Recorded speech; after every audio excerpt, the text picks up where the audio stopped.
Hi friends, welcome to Flashback. நம்ம channel புதுசாக வந்திருக்கோங்க. இந்த வீடியோ ஸ்கிப் பண்ணாமல் கடைசி வரைக்கும் பாருங்கள். ஏற்கனவே நம்ம சேனலோட சப்ஸ்கிரைபர்ஸ்க்கு இந்த வீடியோ ஸ்கிப் பண்ணக்கூடாதுன்னு நல்லாவே தெரியும். நம்ம போன வீடியோ த நெட்ஃப்ளிக்ஸ் ஒரிஜினல் ஸ்டோரி நீங்கள் இன்னும் பார்க்கலன்னா கீழே லிங்க் இருக்குது, மேலே லிங்க் இருக்குது, போய் பார்த்துட்டு வந்துருங்க. அதில் 2 கேள்வி கேட்டிருந்தேன். ஒன்று, விச் இஸ் த ஃபர்ஸ்ட் நான் English film to be released on Netflix. அதே மாதிரி which is the first English film to be released on Netflix. இப்போயும் உங்களுக்கு இதுக்கு பதில் தெரியலன்னா நான் சொல்கிறேன். இங்கிலீஷ் படம் த பீஸ்ட் ஆஃப் நோ நேஷனுங்கிற படம், அதே மாதிரி நான் இங்கிலீஷ் படம் கிளப் டி ஜுபாஸுங்கிற ஒரு மெக்சிகன் படம். நீங்கள் 90s கிட்டோ 2K கிட்டோ 80s ஆன்டியோ 60s பார்ட்டியோ இவ்வளோ ஏன் 1947 அப்புறம் இண்டிபெண்டன்ட் இந்தியாவில் பிறந்த எல்லாருக்குமே தெரியும், நல்லாவே புரியும். USD is not equal to INR. But why அப்படின்னு கேட்டிங்கன்னா அதுதான் இன்னைக்கு வீடியோவில் பார்க்க போகிறோம். வாங்க அது ஏன்னு போய் பார்க்கலாம்.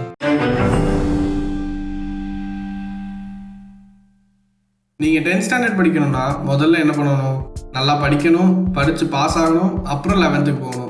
ஆனால் இதுக்கெல்லாம் முன்னாடி ஃபஸ்ட் ஸ்டாண்டர்ட்லேருந்து 9th ஸ்டாண்டர்ட் வரைக்கும் ஒழுங்காக படித்து பாஸ் பண்ணியிருக்கணும். அந்த மாதிரி நம்ம வேல்யூ ஆஃப் கரன்சியை பற்றி தெரிஞ்சுக்கிறதுக்கு முன்னாடி சில பேசிக் டேர்ம்ஸ் அண்ட் கண்டிஷன்ஸ்லாம் இருக்குது. அதை பற்றி தெரிஞ்சுக்கிட்டு வேல்யூ ஆஃப் கரன்சி பற்றி தெரிஞ்சுக்கலாம். அதுதான் money, deposits, loan, interest rate.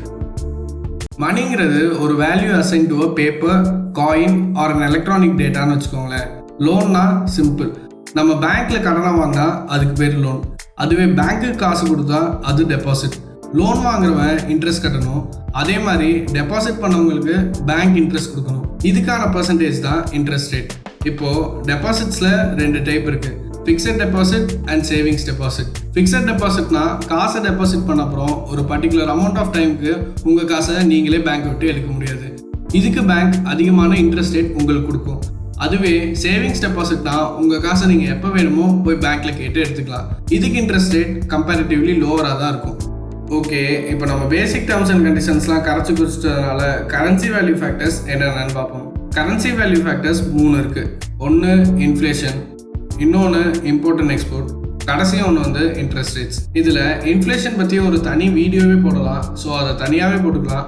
இந்த வீடியோவில் import and export and interest rates பற்றி தான் பார்க்க போகிறோம். நான் அடுத்து சொல்கிற சிச்சுவேஷனை கொஞ்சம் இமேஜின் பண்ணிக்கோங்க. இப்போ மாதம் 1 லட்சம் சம்பளம் வாங்குற நீங்கள் ஒரு 50,000 போனஸ் ஆர் இன்சென்டிவ்ஸ் வந்தால் என்ன பண்ணுவீங்க? புது ஃபோனை வாங்குறேன், ஃப்ரிட்ஜை வாங்குறேன், டிவியை வாங்குறேன்னு கிளம்பிடுவீங்க. இங்கே உங்கள் இன்கம் ரைஸ் ஆகுது, அதனால உங்கள் டிமாண்ட் ஃபார் குட்ஸும் அதிகமாக இருக்குது. அப்போ நம்ம நாட்டில் நீங்கள் எதிர்பார்க்குற ப்ராடக்டோட quality not up to the மார்க்காக இருக்குன்னா நீங்கள் என்ன பண்ணுவீங்க?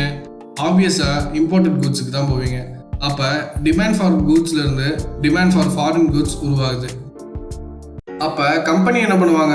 குட்ஸை அதிகமாக இம்போர்ட் பண்ணுவாங்க. இன்டர்நேஷ்னல் மார்க்கெட்ஸில் இம்போர்ட் பண்ணுறதுக்கு ஃபாரின் கரன்சி வேணும். அதுக்கு நம்ம ருப்பீஸை டாலர்ஸாக கன்வெர்ட் பண்ணணும். இப்போ நமக்கு டிமாண்ட் ஹையாக இருக்கிறதுனால நம்ம கண்டிப்பாக இதை வாங்கி தான் ஆகணும்.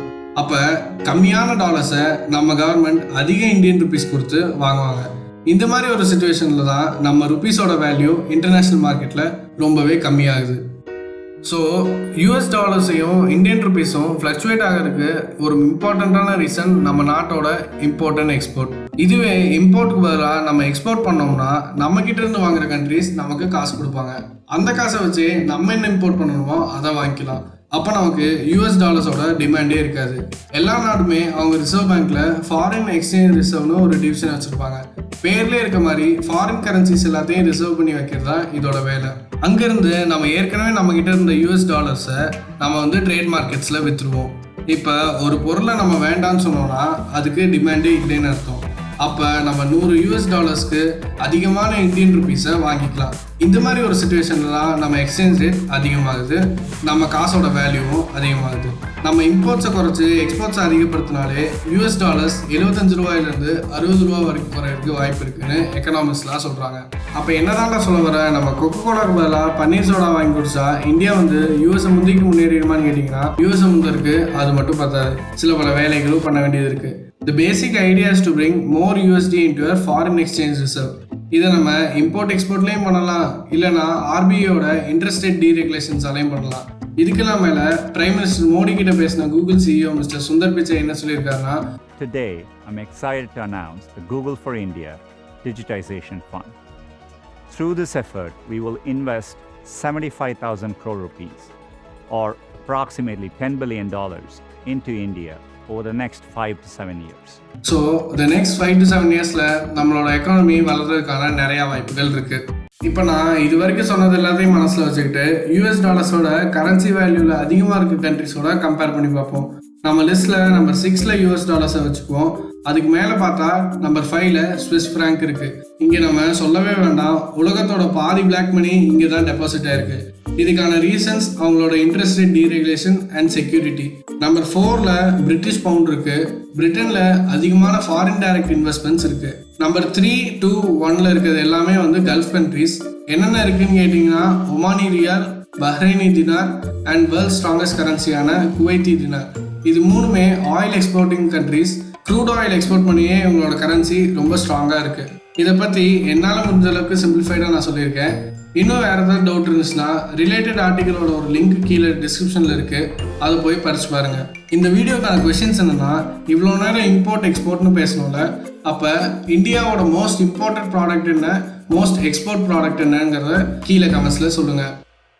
ஸோ அவ்வளோதாங்க. இதனால தான் யூஎஸ் டாலர்ஸ்க்கும் இந்தியன் ருபீஸ்க்கும் நடுவில் பாம்பன் பாலம் சைஸ்க்கு ஒரு பெரிய பள்ளமே இருக்குன்னு சொல்லலாம். அதெல்லாம் ரைட்டு தான்டா, நீயே ஒரு அரைகுறை இன்ஜினியர், உனக்கு எங்கேருந்து எக்கனாமிக்ஸ் அறிவுன்னு கேட்டிங்கன்னா, நம்ம போன வீடியோவில் ஃப்ரெண்ட் ஒருத்தர் இந்த டாபிக் பேசுங்கன்னு கீழே கமெண்ட் பண்ணியிருந்தாரு. ஸோ இதே மாதிரி உங்ககிட்டயும் இன்ட்ரெஸ்டிங்கான டாபிக்ஸ் இருந்துச்சுன்னா மறக்காமல் கமெண்ட் பண்ணுங்கள், அதையும் ஒரு வீடியோவாக போட்டுடலாம். ஓகே ஃப்ரெண்ட்ஸ், நம்ம ஆப்வியஸ்லி வீடியோட எண்டுக்கு தான் வந்துட்டோம். இந்த வீடியோ பிடிச்சிருந்தா போகிற போக்கில் ஒரு லைக்கை போட்டு போங்க. இந்த வீடியோவில் ஏதாச்சும் புதுசாக தெரிஞ்சுக்கிட்டே நினச்சிங்கன்னா உங்கள் ஃப்ரெண்ட்ஸுக்கும் ஷேர் பண்ணிவிடுங்க. அப்புறம் மறக்காமல் ஃப்ளாஷ்பேக் வேலைக்கு சப்ஸ்கிரைப் பண்ணுங்கள். அப்படியே அந்த பெல் ஐக்கான் அமைக்கி ஆளுக்கு மாற்றி விட்டுருங்க. அப்போ தான் உங்கள் வீட்டு ரேடியோ நான் போடுற வீடியோன்னு எல்லாத்துக்கும் நோட்டிஃபிகேஷன் வந்துக்கிட்டே இருக்கும். இந்த வீடியோ ஸ்கிப் பண்ணாமல் கடைசி வரைக்கும் பார்த்ததுக்கு தேங்க்ஸ் ஃபார் வாட்சிங்.